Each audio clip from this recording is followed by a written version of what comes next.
Cannot see is this is my 10th, it's my 11th year as commissioner, my 10th media days. We had that COVID thing. We now have added arrows that tell you to go down on the right side and up on the left side on the stairs. So apparently we had a traffic jam recently. Brian Kelly will be the first coach of 2025 SEC Football Media Days. He has more victories during his college coaching career, which includes Grand Valley State, Central Michigan, Cincinnati, Notre Dame, and LSU. More victories than any other active head coach in college football. In his 3 years with the Tigers, Brian's won 29 games, including back-to-back 10-win seasons in 2022 and 2023, along with 17 victories in conference competition. Last year, his third with the Tigers guided LSU to a 9-4 mark with a 3-game winning streak to end the season and a bowl win over Baylor in the Texas Bowl. He's a native of Everett, Massachusetts, a 4-year letter winner at linebacker and 2-time team captain at Assumption College. Brian and his wife, Pocky, have 3 children. Pocky is here with one of their daughters, Grace. They also have a son, Patrick, and let me go back through this. 3 children, Patrick, Grace, and Kenzel. Grace is here with Pocky. The Kellys are active in community outreach and have established the Kelly Cares Foundation, which has donated nearly $8 million to support causes related to fighting against breast cancer since its founding in 2008.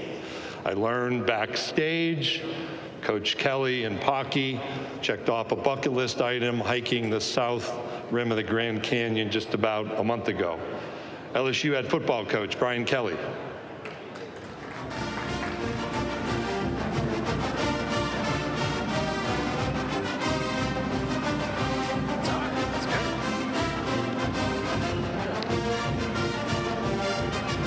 I'm not starting until that's over.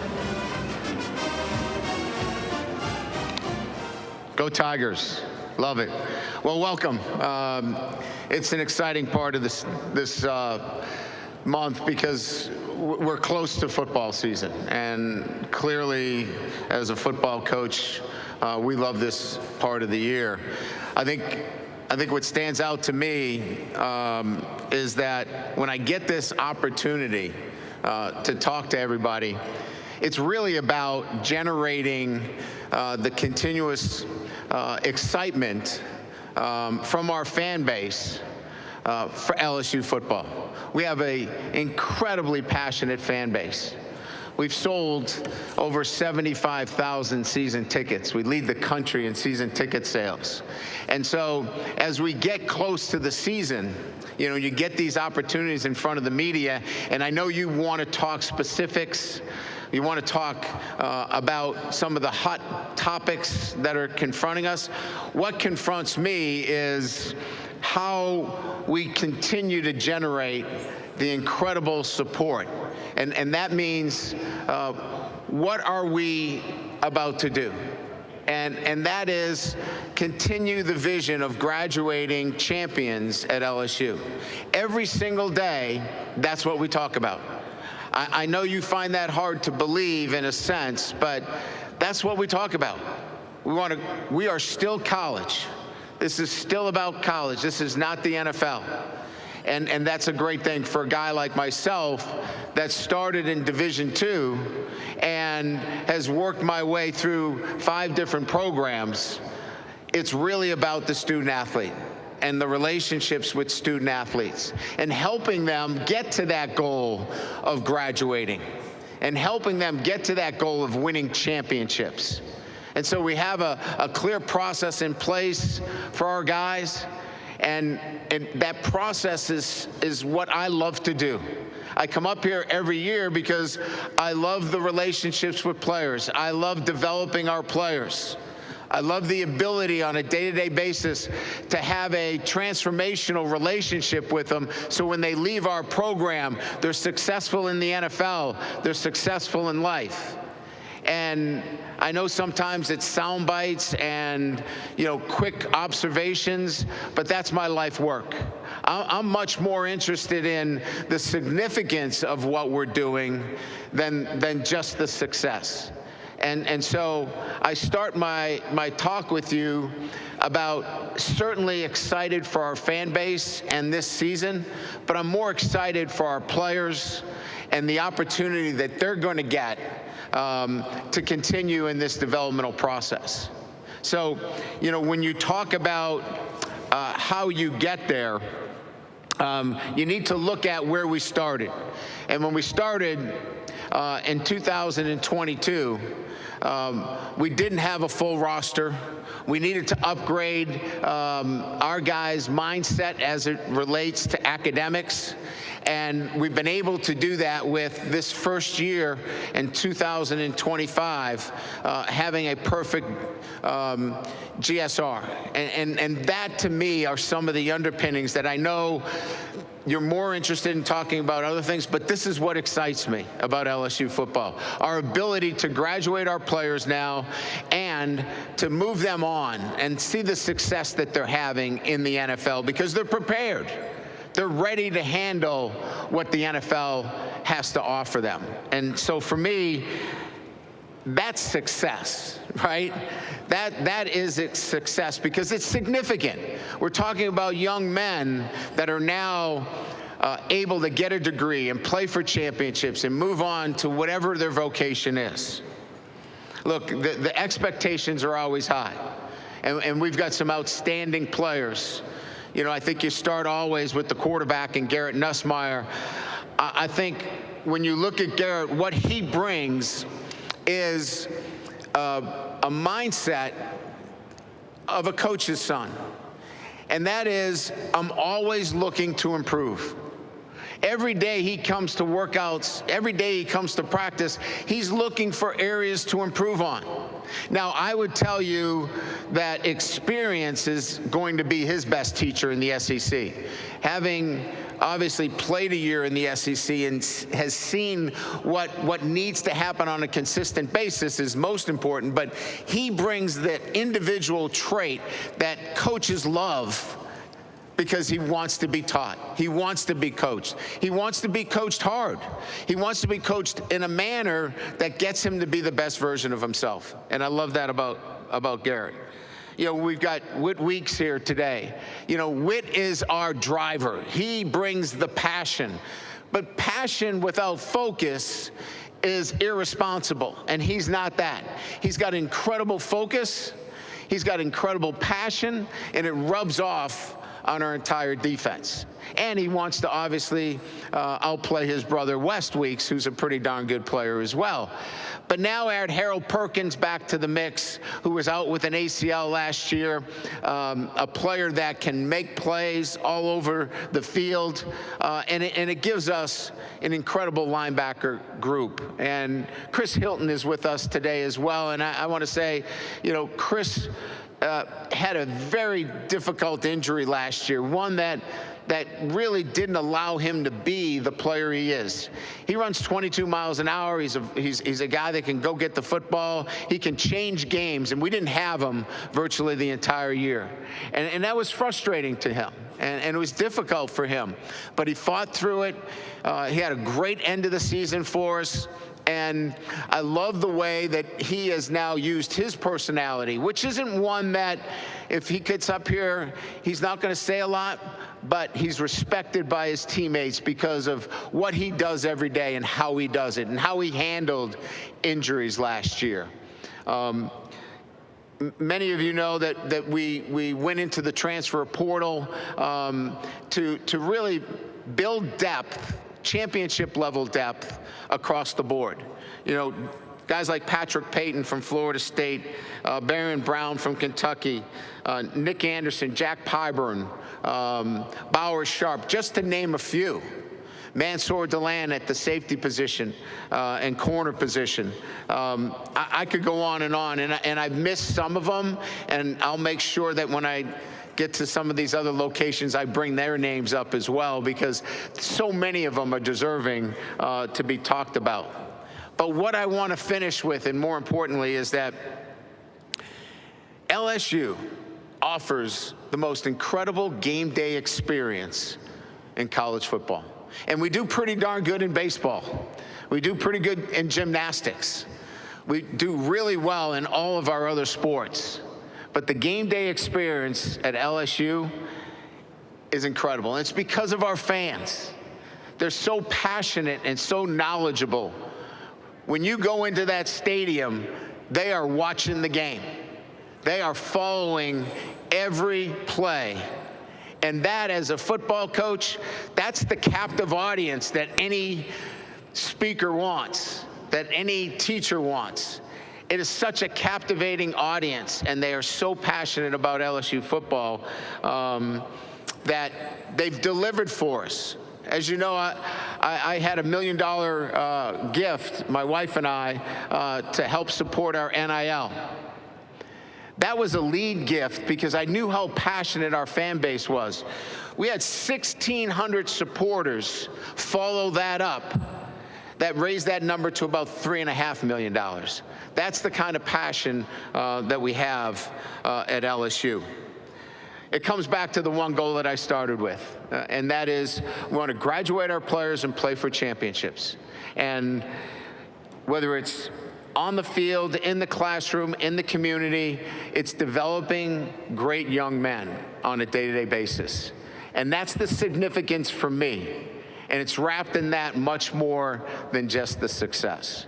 So I know everybody's excited about the season. Everybody here is excited about it.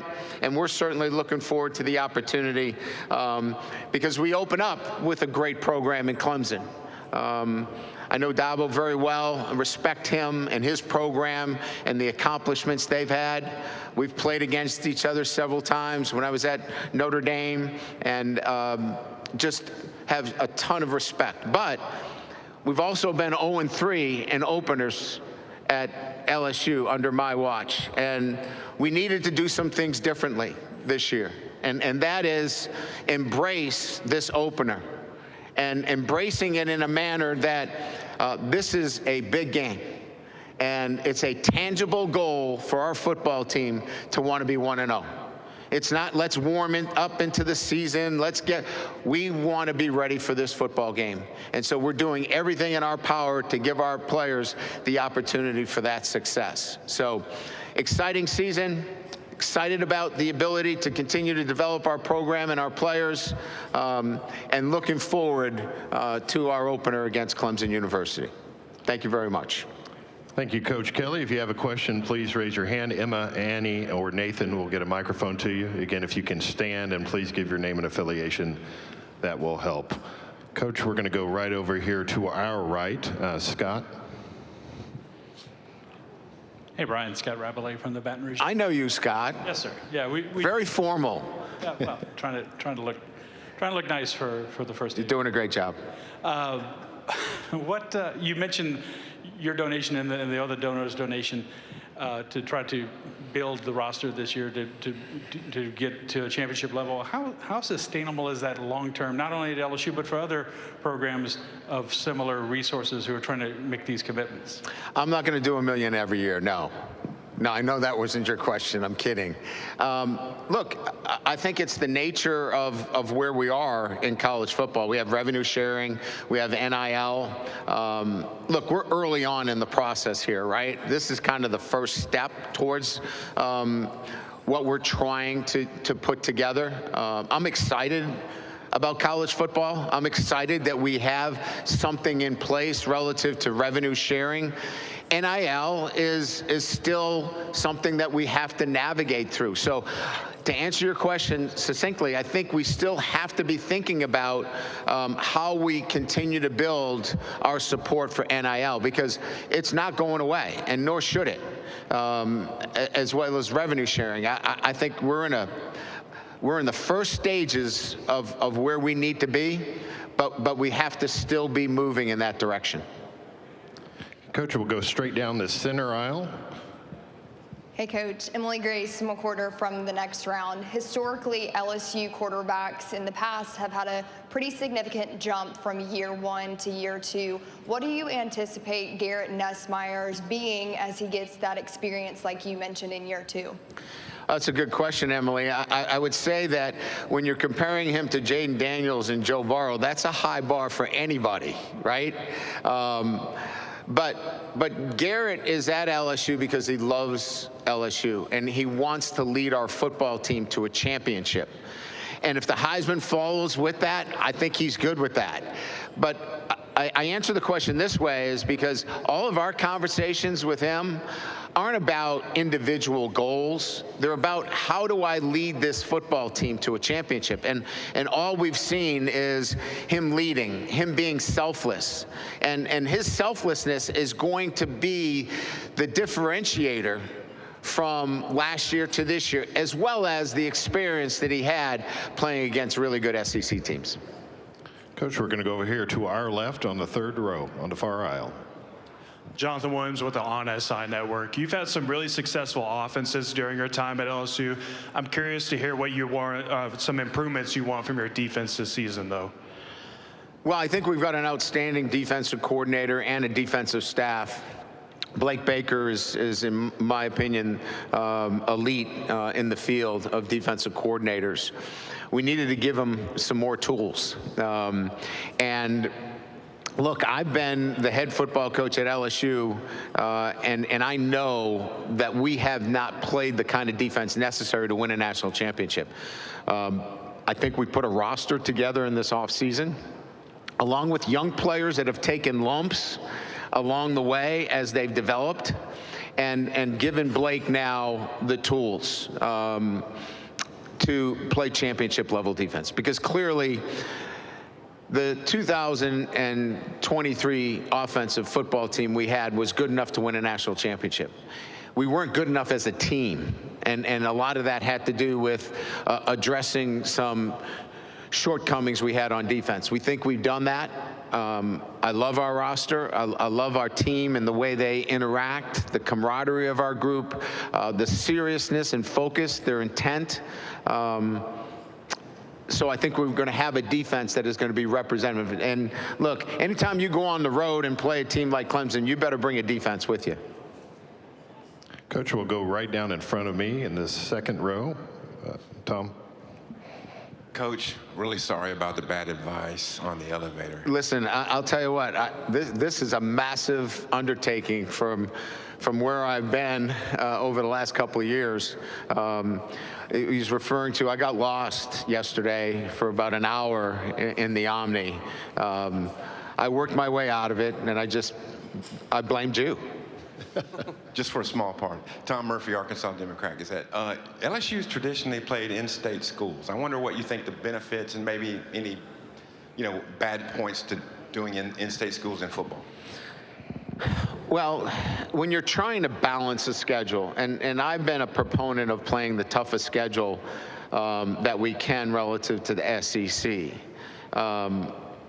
there needs to be balance to your schedule as well, because you're looking at opportunities you want to give to your players. You want them to play for championships too. So you don't play 12 SEC schools. So now you're open with 2 opportunities. And in the state of Louisiana, we have such a passionate base. Why not play the schools from your own state and share in the revenue? Share around. If we're going to have to pay somebody to come in and play us, why not pay your in-state schools and take care of them? And we've got some great schools. We're going to play Louisiana Tech in Southeast Louisiana this year, and we're excited about those. So it's really about sharing with those that are in the state and balancing the schedule. Coach, we'll go straight down that main aisle, just over to the right. Coach, Mike Griffith, Atlanta Journal-Constitution. Hi, Mike. Good to see you. I want to ask you, about, reflecting back on the SEC spring meetings, the narratives that the mood shifted in the room on the different playoff models. If you could share some insight as to why that shifted, one, and then two, another popular narrative is that the Big Ten wants to see the SEC increase their number of league games to get on board. Just kind of your thoughts on that, having coached in that region for several years as Notre Dame's winningest head coach. Well, thank you for that last piece. That was very nice of you. The check is in the mail. Here's what I would say. Both of those work together.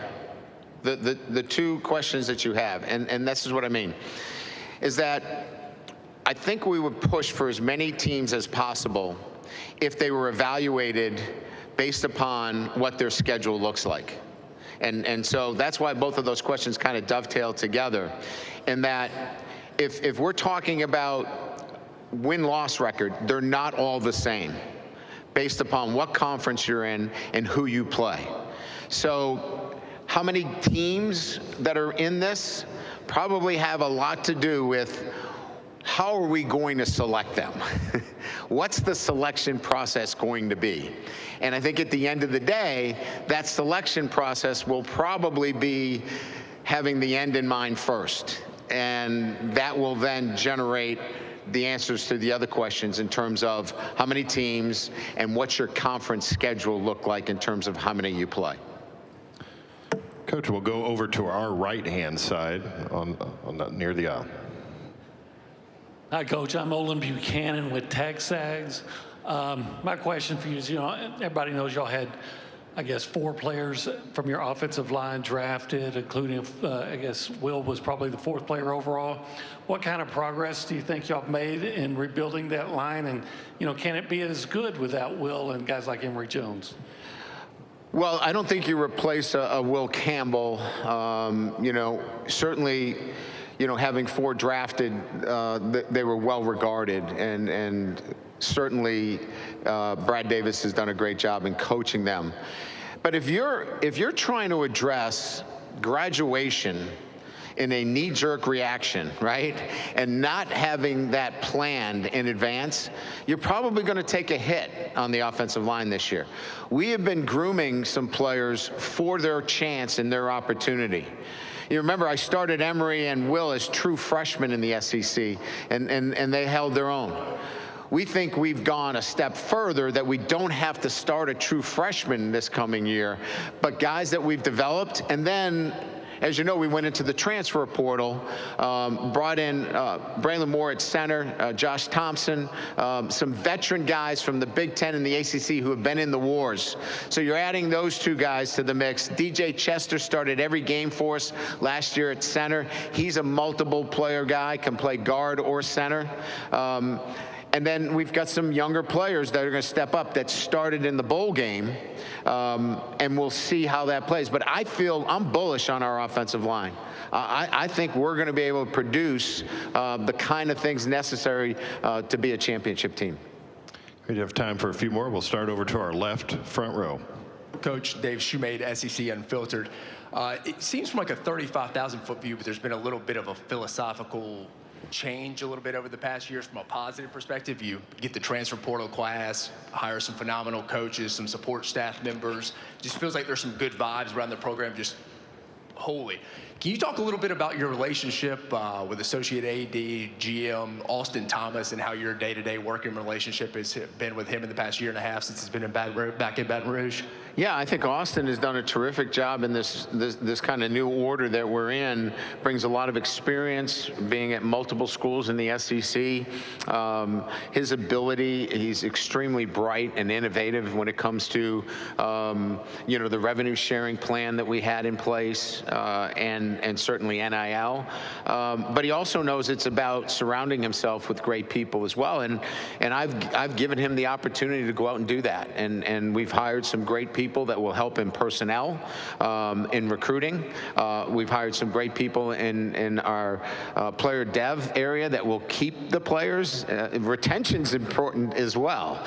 Retention is key. And then somebody that can also assist him with contracts and the day-to-day, because he's involved in a lot. So I've got a great relationship. It's new for me, right? I've never had a general manager, but I thoroughly enjoy the relationship and really the ability for both of us to grow and learn as we go through this exciting new part of college football. Okay, we have time for 2 more. We'll go straight ahead of me, about midway back. Coach Philip Marshall, 247 Sports.